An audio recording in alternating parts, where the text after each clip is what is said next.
Hello, இந்த வீடியோவில் பார்க்க போகிறது நம்ம isometric view of a sectioned cone. அதாவது ஒரு cone 60 mm diameter 70 mm height இருக்க ஒரு கோனை இன்க்ளைன் டு ஹெச்பியில் ஒரு செக்ஷனல் பிளேன் வச்சு கட் பண்ணதுக்கப்புறம் அதோட ரிமைனிங் போர்ஷனை எப்படி ஐசோமெட்ரிக்கில் ட்ரா பண்ணலாம் அப்படிங்கிறத பார்க்க போகிறோம். ஸோ இந்த ப்ராப்ளமில் simple projection and cutting plane cutting பாயிண்ட்ஸ்க்கான டேட்டாஸ் எதுவுமே இருக்காது. உங்களுக்கு எப்படி ரெஸ்ட் பண்ணணும், எப்படி கட்டிங் பாயிண்ட் மார்க் பண்ணணும், கட்டிங் பிளேன் மார்க் பண்ணணும், எப்படி இன்பிட் அந்த செக்ஷன் ஏரியாவை ஹேட்ச் பண்ணும், இதெல்லாம் தெரிஞ்சுக்கணும் அப்படின்னா நம்ம பிளேலிஸ்ட்டில் இருக்க projection of solids and section of solids videos, basic வீடியோஸை வாட்ச் பண்ணுங்கள். இந்த பர்டிகுலர் வீடியோவில் நம்ம எப்படி அந்த செக்ஷனுக்கான ஐசோமெட்ரிக் வியூவில் ட்ரா பண்ணலாம் அப்படிங்கிறத மட்டும்தான் பார்க்க போகிறோம். Let me go into the problem. A cone of diameter 60 mm and height of 70 mm is resting on HP on its base. அதாவது 60 mm diameter 70 mm height இருக்க ஒரு கோன் HPல ரெஸ்ட் ஆயிருக்கு. எதில் அப்படின்னா அதோட பேஸ் கிட்ட ரெஸ்ட் ஆயிருக்கு. It is cut by a plane 35 degree to HP meets the axis 35 mm from the apex. அதாவது இந்த பர்டிகுலர் கோனை ஹெச்பிக்கு இன்க்ளைண்டாக 35 டிகிரியில் ஒரு பிளேனால கட் பண்ணுறோம். அந்த பிளேன் ஆக்சிஸை எங்கே மீட் பண்ணுது அப்படின்னா அப்பெக்ஸ், அதாவது பீக் பாயிண்ட்ல இருந்து 30 mm என்ன பண்ணுது அப்புறம் மீட் பண்ணுது. Draw the isometric view of a section. So given data எழுதணும் அப்படின்னா we know that cone of diameter 60 mm and height 70 mm resting base HPல ரெஸ்ட் ஆயிருக்கு. செக்ஷன் அந்த கட்டிங் பிளேனோட டீடைல் 35 degree to HP, அப்பெக்ஸ்ல இருந்து 35 mm. ஸோ கோன் 60 mm டயமீட்டருக்கு ட்ரா பண்ணிடுவீங்க. Then we have to divide the base into 8 equal parts, 45 degree 45 degree பிரிச்சுப்போம். Then ABCD அந்த ஹச் வரைக்கும் நேம் வச்சு தென் கோனோட ஃப்ரண்ட் வியூ கம்ப்ளீட் பண்ணிடுவோம். கம்ப்ளீட் பண்ணதுக்கப்புறம் செக்ஷன் பிளேன் டேட்டா எப்படின்னா அப்பெக்ஸ் அப்படிங்கிற பாயிண்ட்ல இருந்து, அப்பெக்ஸ் அப்படின்னா அந்த உச்சி பாயிண்ட் சரிங்களா, இந்த அப்பெக்ஸ் பாயிண்ட்ல இருந்து 35 mm, அப்பெக்ஸ் பாயிண்ட்ல இருந்து 35 mm தள்ளி என்ன இருக்கு அப்படின்னா அந்த மீட்டிங் பாயிண்ட் இருக்கு. டைமென்ஷன் மார்க் பண்ணல, ஸோ மார்க் பண்றேன்.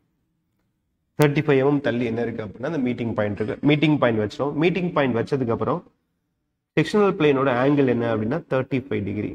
So 35 degree incline to HP, incline to HP அப்படின்னு வர்றப்போ விபி சைடு எக்ஸ்ஒய் லைனுக்கு மேலே ட்ரா பண்ணுவோம். இது எல்லாமே செக்ஷன் ஆஃப் சாலிட்ஸ்ல எல்லா சம்மே பிரமிடு, பிரிசம், கோன், சிலிண்டர் எல்லாமே சால்வ் பண்ணியிருப்போம். You can refer the particular videos. Okay, இப்போ நான் இது எல்லாமே ட்ரா பண்ணி முடிச்சிட்டேன். இப்போ இந்த செக்ஷனுக்கோட எப்படி ஐசோமெட்ரிக் வியூல ட்ரா பண்ண போறேன் அப்படிங்கறத இந்த வீடியோல நம்ம ரொம்ப தெளிவாகவே பார்க்க போறோம். ரொம்ப ஈஸியான மெத்தட்ல பார்க்க போறோம். ஏன்னா இந்த 8 கட்டிங் பாயிண்ட்டை மார்க் பண்றது ரொம்பவே கஷ்டம் சரிங்களா. அதை எப்படி நம்ம ரொம்ப ஈஸியா ஐசோமெட்ரிக்ல மார்க் பண்ண முடியும். ஈஸி அப்படின்னா கம்பேரிட்டிவ்லி அதர் மெத்தட், இந்த மெத்தட் ஈஸி, அவ்வளவுதான். இதுதான் ஈஸியஸ்ட் மெத்தட் அப்படின்னு இல்லை. நம்ம ட்ரெடிஷ்னலா மற்ற ஃபேக்கல்டிஸ் சால்வ் பண்ற மெத்தட் கொஞ்சம் காம்ப்ளிகேட்டடா இருக்கும். இது நம்ம எந்த அளவுக்கு சிம்பிளிஃபை பண்ண முடியுமோ அந்த அளவுக்கு சிம்பிளிஃபை பண்ணி இந்த கோனை டீச் பண்ணும். ஓகே, அதாவது சர்க்கிளில் ஐசோமெட்ரிக் வியூவா மாத்துறதுக்கு நம்ம 4 மிட் பாயிண்ட் மெத்தடை யூஸ் பண்ணுவோம். அதே மெத்தடை யூஸ் பண்ணி சர்க்கிளை டிரான்ஸ்ஃபர் பண்ணிக்கலாம். லாஸ்டா ஒரு வீடியோல சிலிண்டர் டிரா பண்ணிருக்கோம். சிலிண்டரை பொறுத்த வரைக்கும் பேஸ்லயும் ஒரு சர்க்கிள் இருக்கும், டாப்லயும் ஒரு சர்க்கிள் இருக்கும். ஸோ கம்ப்ளீட் சிலிண்டரை டிரா பண்ணி முடிச்சுட்டு கட்டிங் பாயிண்ட் மார்க் பண்ணுவோம். ஆனா கோனை பொறுத்த வரைக்கும் பேஸ்ல மட்டும்தான் சர்க்கிள் இருக்கும். ஸோ ஃபர்ஸ்ட் பேஸ் வரைவோம், அதுக்கப்புறம் உடனே கட்டிங் பாயிண்ட் ட்ரா பண்ண ஆரம்பிச்சிடும் சரிங்களா. சிலிண்டர் மாதிரி பேஸு டாப்பு மொத்த சிலிண்டரை வரைஞ்சு முடிச்சுட்டு கட்டிங் பாயிண்ட் மார்க் பண்ண மாட்டோம். சிலிண்டர்ல அது ஈஸி. அதாவது பிரிசம், சிலிண்டரை பொறுத்த வரைக்கும் பேஸு டாப்பு ரெண்டையுமே வரைஞ்சிட்டு கட்டிங் பாயிண்ட் வரைகிறது ரொம்ப ஈஸி. ஆனா பிரமிடு கோனை பொறுத்த வரைக்கும் பேஸ் வரைஞ்சு முடிச்ச உடனே கட்டிங் பாயிண்டை மார்க் பண்றது தான் கம்ஃபர்டபுளா இருக்கும். ஓகே, இப்போ நான் பேஸ் வரைகிறதுக்கு என்ன பண்றேன் அப்படின்னா இந்த ஸ்கொயரை நான் என்ன பண்றேன், சாரி இந்த சர்க்கிளை ஒரு ஸ்கொயரை வச்சு கவர் பண்ணிக்கிறேன். சர்க்கிளை ஒரு ஸ்கொயரை வச்சு நான் என்ன பண்றேன் அப்படின்னா கவர் பண்ணிக்கிறேன். நார்மலா சர்க்கிளை ஒரு 4 சைடு பாலிகனால கவர் பண்ணீங்க அப்படின்னா அது கண்டிப்பா ஸ்கொயரா தான் இருக்கும். அந்த ஸ்கொயரோட சைடு எப்படி இருக்கும் அப்படின்னா சர்க்கிளோட டயமீட்டருக்கு ஈக்குவலா இருக்கும். ஸோ இப்போ நான் என்ன பண்ணிட்டேன் அப்படின்னா இந்த சர்க்கிளை ஒரு ஸ்கொயர் வச்சு கவர் பண்ணிட்டேன். ஸ்கொயருக்கு நேம் வைக்கிறேன் ரோமன் லெட்டர்ல 1, then 2, 3, then 4. ஓகேவா, இப்போ இந்த ஸ்கொயரை நான் என்ன பண்ண போறேன் ஃபர்ஸ்ட் அப்படின்னா இந்த ஐசோமெட்ரிக் வியூ மேல, ஐசோமெட்ரிக் வியூ அப்படிங்கிறது ஒரு ஹரிசாண்டல் லைன், ஒரு பாயிண்ட் வச்சுக்கோங்க ஹரிசாண்டல் லைன்ல. தென் ரைட் சைட்ல இருந்து 30 டிகிரிக்கு ஒரு லைன், லெஃப்ட் சைட்ல இருந்து 30 டிகிரிக்கு ஒரு லைன் டிரா பண்ணி வச்சுக்கோங்க. இது மேலதான் அந்த ஐசோமெட்ரிக் வியூ நம்ம என்ன பண்ண போறோம் அப்படின்னா பிளேஸ் பண்ண போறோம். ஃபர்ஸ்ட் நான் என்ன பண்ணுவேன் அப்படின்னா இந்த ஸ்கொயரை ஐசோமெட்ரிக் வியூல டிரான்ஸ்ஃபர் பண்ணிப்பேன். செகண்ட் என்ன பண்ணுவேன் அப்படின்னா இந்த ஸ்கொயருக்கு உள்ள சர்க்கிளை மிட் பாயிண்ட் மெத்தடை யூஸ் பண்ணி இங்க டிரான்ஸ்ஃபர் பண்ணிடுவேன். இதுதான் இப்போ முதல்ல பண்ண போறோம். இந்த ஸ்கொயரை டிரான்ஸ்ஃபர் பண்றதுக்கு முன்னாடி 1, 2, 3, 4 அப்படிங்கிற 4 பாயிண்ட் இருக்கு. எந்த பாயிண்ட்டை வந்து இந்த மேஜர் பாயிண்டா எடுத்துப்பீங்க அப்படிங்கிறது ரொம்ப முக்கியம். அதாவது ஒரு சாலிடை செக்ஷன் பண்ணதுக்கு அப்புறம் ஐசோமெட்ரிக்ல கன்வெர்ட் பண்ணீங்க அப்படின்னா அந்த செக்ஷன் போர்ஷன் ஃபுல்லாவே என்ன பண்ணணும் அப்படின்னா ஐசோமெட்ரிக்ல தெரியணும். அதாவது சாலிடை வந்து இப்படி வச்சிருக்கீங்கன்னு வச்சுக்கலாம், இந்த போர்ஷன் கட் பண்ணிருக்கீங்க அப்படின்னா ஐசோமெட்ரிக்ல காட்டுறப்போ அந்த கட் பண்ண போர்ஷன் ஃபுல்லாவே தெரியணும். நீங்க இப்படி திருப்பி வச்சிட்டீங்க அப்படின்னா கட் பண்ண போர்ஷன் எதுவுமே தெரியாது. அந்த மாதிரி வைக்கக்கூடாது. ஸோ கட் பண்ண போர்ஷன் ஃபுல்லா தெரியணும் அப்படின்னா இதுல உள்ள கட்டிங் பாயிண்ட்ஸை பாருங்க. 1 2 3 4 5 6 7 8. இதுல எந்த பாயிண்ட்டுக்கு ரொம்ப ஹைட் கம்மியா இருக்குன்னு பாருங்க. ஒன்னோட ஹைட் தான் என்ன அப்படின்னா ரொம்ப கம்மியா இருக்கு. அப்போ ஒன்னோட ஹைட் கம்மியா இருக்கு அப்படின்னா 1 எங்க இருக்கு அப்படின்னா 1 2 அப்படிங்கிற இந்த சைடுக்கு பக்கத்துல இருக்கு. அப்போ 1 இல்ல 2 என்ன பண்ணிக்கலாம் அப்படின்னு எடுத்துக்கலாம். ஹைட் கம்மியான கட்டிங் பாயிண்ட்டுக்கு பக்கத்துல உள்ள ஸ்கொயரோட எட்ஜை எடுத்துக்கிட்டீங்க அப்படின்னா ஃபுல் வியூ தெரியும். அதை நம்ம டிரா பண்ணி முடிச்சோம் நீங்களே பார்ப்பீங்க எப்படி ஃபுல் வியூ தெரியுது அப்படிங்கிறது. சரிங்களா? நான் 1 இங்க எடுத்துக்கிட்டேன். எடுத்துக்கப்புறம் என்ன பண்ணேன் அப்படின்னா ஸ்கொயரோட டயமீட்டர் சர்க்கிளோட டயமீட்டர் என்ன அப்படின்னா 60 mm. இந்த 60 mm பார்த்தீங்கன்னா தெரியும். 60 mm தான் டிரா பண்ணியிருக்கேன். 60 mm. ஸோ இந்த 60 mm தான் என்ன அப்படின்னா இந்த ஸ்கொயரோட சைடும் என்னதான் அப்படின்னா 60 mm தான். ஸோ நான் ஃபர்ஸ்ட் என்ன பண்றேன் அப்படின்னா இந்த பாயிண்ட்டை வச்சுட்டு ரெண்டு பக்கமும் 60 mm நான் என்ன பண்ணிக்கிறேன் அப்படின்னா ஸ்கொயரோட சைட்ஸை டிரா பண்ணிக்கிறேன். இது 1 அப்படின்னா இது 2, இது என்ன அப்படின்னா 3 4. ஸோ 1 2 4 இந்த 3 பாயிண்ட் மார்க் பண்ணியாச்சு. 3 அப்படிங்கிற பாயிண்ட்டை மார்க் பண்ணணும். மார்க் பண்ணி நான் என்ன பண்றேன் அப்படின்னா அதே 60 mm அப்படியே தான் இருக்கு. 4 அப்படிங்கிற பாயிண்ட்ல இருந்து ஒரு ஆர்க் அடிக்கிறேன். 2 அப்படிங்கிற ஒரு பாயிண்ட்ல இருந்து ஆர்க் அடிக்கிறேன். ஸோ எனக்கு என்ன கிடைச்சது அப்படின்னா 3 இந்த பாயிண்ட் தான் இது அப்படின்னா கிடைச்சது. ஸோ இப்போ நான் என்ன பண்றேன் அப்படின்னா இந்த 4 பாயிண்ட்டையும் கனெக்ட் பண்றேன். ரொம்ப மெல்லிசான லைன்ல கனெக்ட் பண்ணுங்க. அப்போதான் வந்து எரேஸ் பண்ண முடியும் தேவையில்லாத போர்ஷன். ஓகேங்களா? தென் வீடியோவை பார்க்குறீங்க அப்படின்னா தயவு செஞ்சு 480 பிக்சல்ல பாருங்க.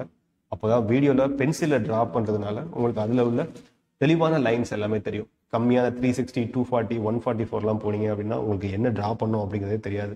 பெட்டர் 480 மெகா பிக்சல்ல வீடியோவை வாட்ச் பண்ணுங்க. ஏன்னா நம்ம ஏன் இந்த சாஃப்ட்வேரோ இல்லை வந்து நம்ம போர்ட்லேயோ ட்ரா பண்ணாமல் நோட்டில் ட்ரா பண்ணுறோம் அப்படின்னா நான் எப்படி டூல்ஸ் யூஸ் பண்ணுறேன் அப்படிங்கிறது உங்களுக்கு தெரியணும் அப்படிங்கிறதுக்காக தான் நான் நோட்டில் யூஸ் பண்ணுறேன். ஓகேங்களா? ஸோ அதனால கொஞ்சம் ஹை பிக்சல் இருக்க மாதிரி வீடியோ ரெசல்யூஷன் வச்சு பாருங்க. ஓகே, இப்போ நான் என்ன பண்ணிட்டேன் அப்படின்னு இந்த ஸ்கொயரை ட்ரா பண்ணியாச்சு. ஸ்கொயரை ட்ரா பண்ணதுக்கு அப்புறம் 4 சென்டர் மெத்தட், அதாவது ஸ்கொயரோட இந்த 4 சைடில் என்ன பண்ணிக்கணும் அப்படின்னா சென்டர் மார்க் பண்ணிக்கணும். அதான் அந்த 4 சென்டர் அல்லது 4 மிட் பாயிண்ட் மெத்தட் அப்படிங்கிறது. ஸோ அந்த மெத்தடில் தான் நம்ம என்ன பண்ண போகிறோம் அப்படின்னா இந்த சர்க்கிளை இந்த ஐசோமெட்ரிக் வியூ மேலே ட்ரா பண்ண போகிறோம். ஸோ ஒவ்வொரு சைடும் 60 mm லென்த் இருக்கு. ஸோ அதில் 30 mm டிஸ்டன்ஸ் நான் என்ன பண்ணிக்கிறேன் அப்படின்னா மார்க் பண்ணிக்கிறேன். ஸோ எல்லாமே 60 இருக்கு. நான் என்ன பண்ணிக்கிட்டேன் அப்படின்னா 30 mm டிஸ்டன்ஸை மார்க் பண்ணிக்கிட்டேன். ஸோ எனக்கு 4 மிட் பாயிண்ட், 4 சைடுக்கும் 4 மிட் பாயிண்ட் கிடைச்சிருச்சு. நெக்ஸ்ட் என்ன பண்ணுவோம் அப்படின்னா டாப்ல உள்ள இந்த கார்னர் கூட பாட்டம்ல இருக்க இந்த 2 மிட் பாயிண்ட்டை கனெக்ட் பண்ணிக்கணும். கனெக்ட் பண்ணியாச்சு. அதே மாதிரி பாட்டம்ல உள்ள இந்த கார்னர்ல இருந்து டாப்ல இருக்க 2 மிட் பாயிண்ட்டை கனெக்ட் பண்ணணும்.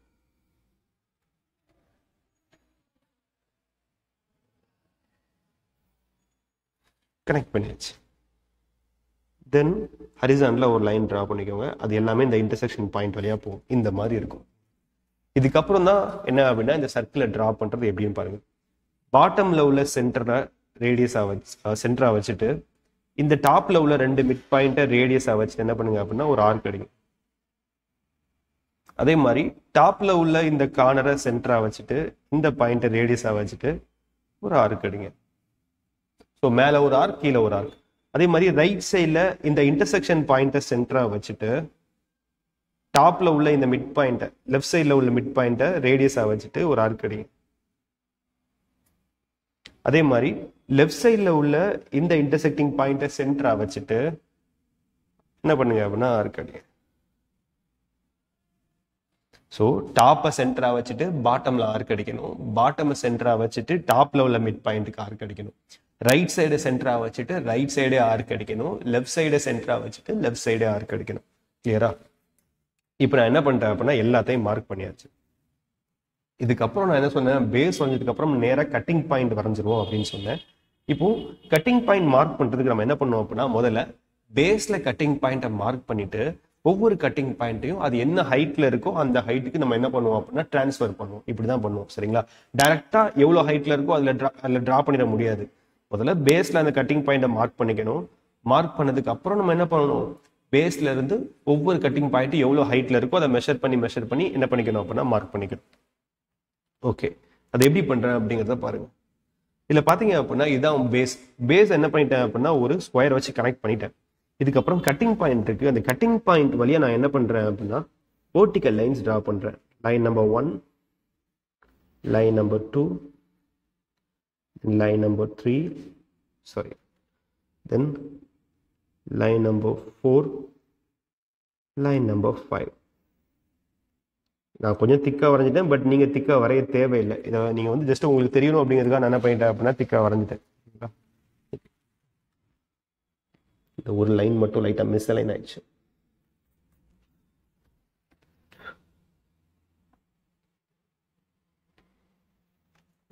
ஓகே, இப்ப பாத்தீங்க அப்படின்னா இந்த மொத்தம் 8 பாயிண்ட் இருக்கு. நான் 8 பாயிண்ட்டையும் 5 வெர்டிகல் லைனை வச்சு நான் என்ன பண்ணிட்டேன் அப்படின்னா கவர் பண்ணிட்டேன். இப்போ இந்த லைனுக்கு நான் நேம் வைக்கிறேன், ஒரு PQ. இதுக்கு நீங்க நேம் வைக்க தேவையில்லை, RST. நான் உங்களுக்கு புரியணும் அப்படிங்கிறதுக்காக 5 லைன் தனித்தனியாக காட்டணுங்கிறதுக்காக நேம் வச்சிருக்கேன். நீங்க மைண்ட்ல வச்சுக்கிட்டா போதும். இதுல PQRS அப்படிங்கிற வெர்டிகல் லைன் எப்படி இருக்கு அப்படின்னா 1, 2க்கு பேரலா இருக்கு. 5 லைனும் எப்படி இருக்கு, இந்த 1, 2 அப்படிங்கிற எட்ஜுக்கு பேரலா இருக்கு. ஸோ நான் என்ன பண்றேன் அப்படின்னா இந்த PQRS எதுல இருக்கு, 2, 3 அப்படிங்கிற எட்ஜ்ல இருக்கு. காம்பஸ் எடுத்துக்கோங்க. காம்பஸ் எடுத்துட்டு, காம்பஸ் கூட வேண்டாம், ஸ்கேல்ல ஈஸியா பண்ணிடலாம். இதுல பாத்தீங்க அப்படின்னா மொத்தம் 60 mm இருக்கும். இதுல பாத்தீங்க அப்படின்னா 19 mmல ஒரு கோட் இருக்கு, 22, 30, 43, then 53. இதுல என்ன இருக்கு அப்படின்னா 5 பாயிண்ட் இருக்கு. மொதல் பாயிண்ட் எங்க இருக்கு அப்படின்னா 19 mm இருக்கு. 19ல இருக்கு, then 22. ஸோ 3 ஒரு எட்ஜ் எங்க இருக்கு, இங்க இருக்கு. இதுல 3ல இருந்து 19 mm தள்ளி ஒரு பாயிண்ட் இருக்கு, 22 mm தள்ளி ஒரு பாயிண்ட் இருக்கு. அதுக்கப்புறம் 30 mm தள்ளி ஒரு பாயிண்ட் இருக்கு, 43ல ஒன்று இருக்கு. ஸோ 3ல இருந்து 30 mm தள்ளி ஒரு பாயிண்ட் இருக்கு. தென் எங்க இருக்கு அப்படின்னா 42ல ஒரு பாயிண்ட் இருக்கு. 43, 52. 43, 52 என்ன பாயிண்ட்லாம் அப்படின்னா TSRQP.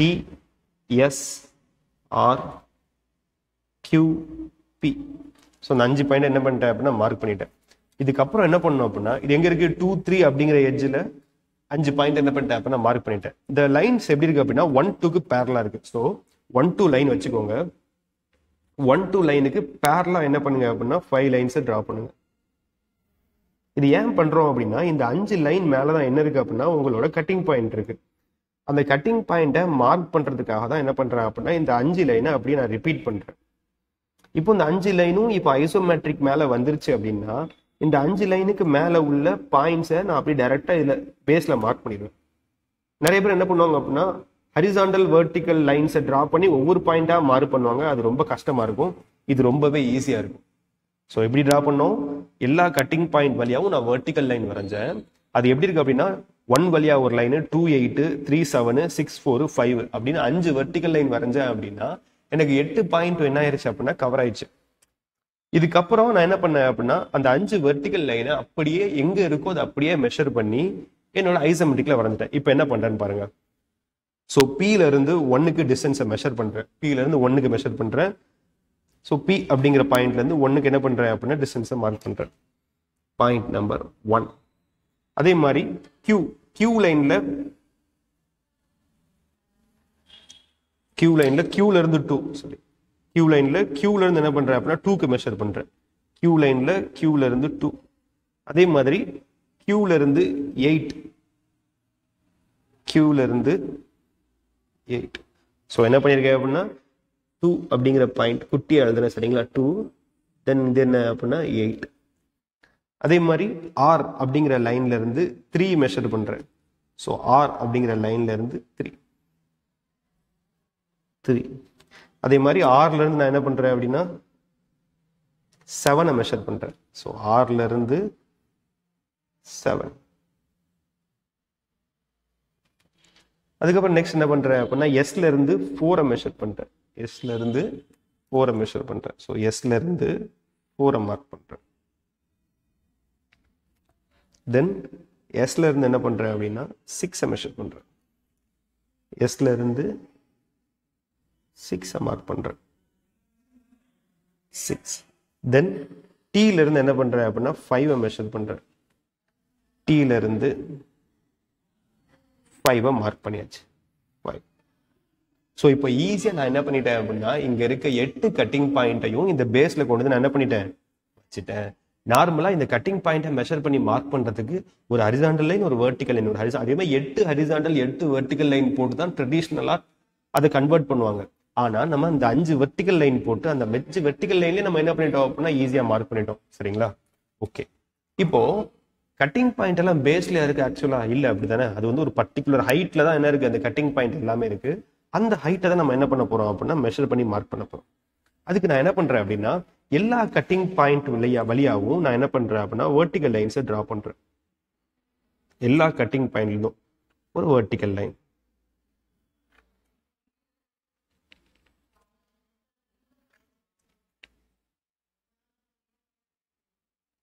எல்லா பாயிண்ட்ல இருந்தும் வெர்டிக்கல் லைன் என்ன பண்றேன் அப்படின்னா மார்க் பண்றேன். தென் 5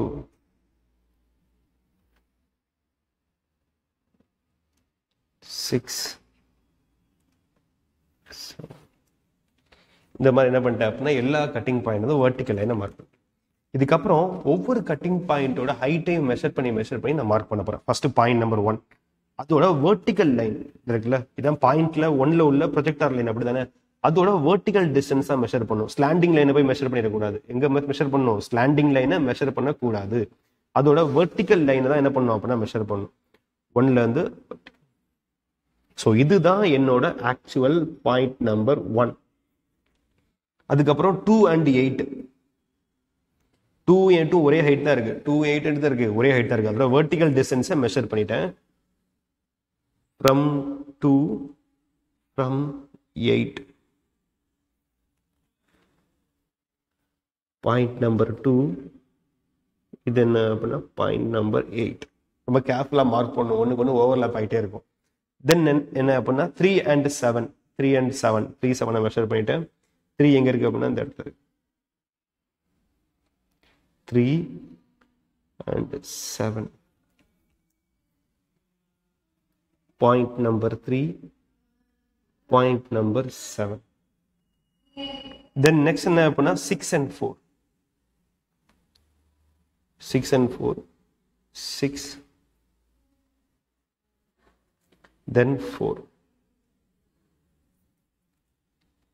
ஸோ ஒவ்வொரு பாயிண்ட்ல இருந்தும் அந்த கரஸ்பாண்டிங் ஹைட்டை மெஷர் பண்ணி எல்லாம் மார்க் பண்ணும். தென் 5ஓட ஹைட்டை மெஷர் பண்ணிட்டேன். 5 எங்க இருக்கு அப்படின்னா இந்த இடத்துல இருக்கு. இதான் என்ன அப்படின்னா பாயிண்ட் நம்பர் 5. ஸோ இப்போ நான் கட்டிங் பாயிண்ட் எல்லாத்தையும் கீழே இருந்த கட்டிங் பாயிண்ட் எல்லாம் அதோட ஹைட்டை மெஷர் பண்ணி என்ன பண்ணிட்டேன் அப்படின்னா மார்க் பண்ணிட்டேன். இப்போ என்ன பண்ணணும் அப்படின்னா இந்த கட்டிங் பாயிண்ட்டை ஸ்மூத் லைன் வச்சு கனெக்ட் பண்ணணும். எப்படி பண்றேன்னு பாருங்க. 1 2 3 4 5 1 8 7 6 then 5 6 7. இது நம்ம என்ன பண்ணிக்கணும் அப்படின்னா திக்கா கனெக்ட் பண்ணிக்கணும். இதே மாதிரி கீழே உள்ள இந்த பர்டிகுலர் கோனோட ஃப்ரண்ட் போர்ஷனை கரெக்டாக அந்த லைன் மேலே என்ன பண்ணிக்கோங்க அப்படின்னா ஃப்ரீ ஹேண்டில் திக் பண்ணிக்கோங்க. இல்லை என்னால் காம்பஸ் வச்சு பண்ண முடியும் அப்படின்னா காம்பஸ் வச்சு என்ன பண்ணிக்கோங்க அப்படின்னா திக் பண்ணிக்கோங்க.